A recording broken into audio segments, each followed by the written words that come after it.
กองประชุมฝึกอบรมสร้างความเข้มแข็งเวียกงานจัดตั้งให้แก่พนักงานจัดตั้ง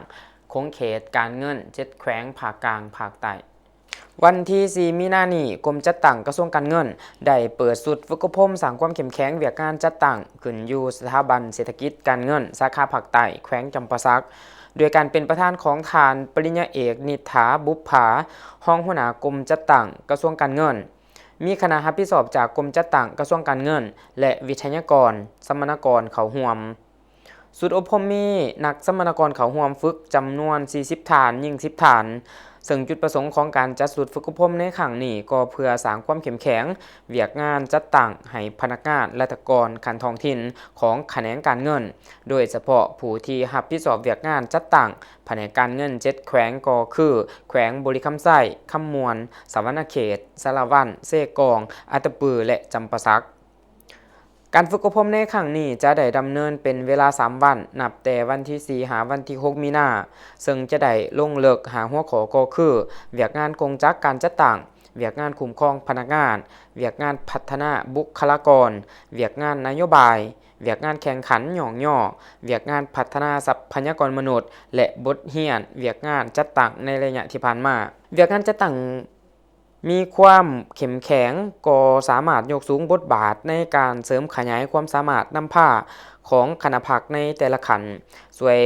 เวียกให้แก่คณะภาคองค์การปกครองขันของตนเกี่ยวกับการนำพาการสีน้ำและการคุ้มครองในเวียกงานจัดตั้งพนักงานเพื่อเฮ็ดให้เวียกงานจัดตั้งพนักงานเคลื่อนไหวตามพระบทบาทสิทธิหน้าที่ขององค์การของตนให้มีความเข้มแข็งทั้งปริมาณและคุณภาพมีประสิทธิผลสูงขึ้นและมีระเบียบแบบแผนวิธีเฮ็ดเวียกที่ถือกับหลักการร่วมศูนย์ประชาธิปไตย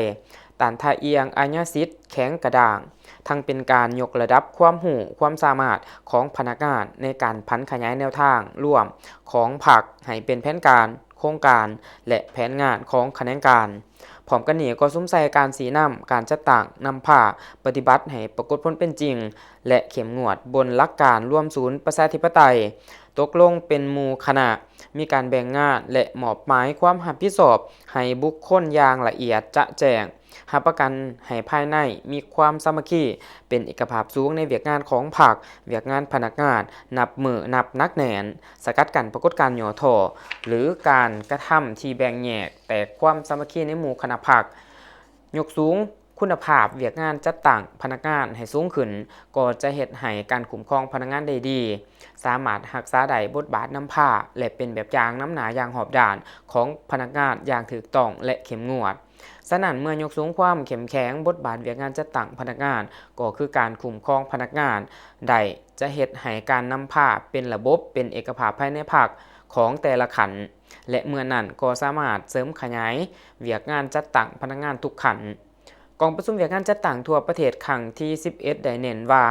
ต่อไปนี้พวกเฮาบ่สมควรปะปล่อยให้การจัดตั้งของพวกเฮาสืบต่ออ่อนเพลียอ่อนแอขาดความรับผิดชอบขาดความเป็นแบบอย่างให้มหาชนและประชาชนได้อีกแล้ว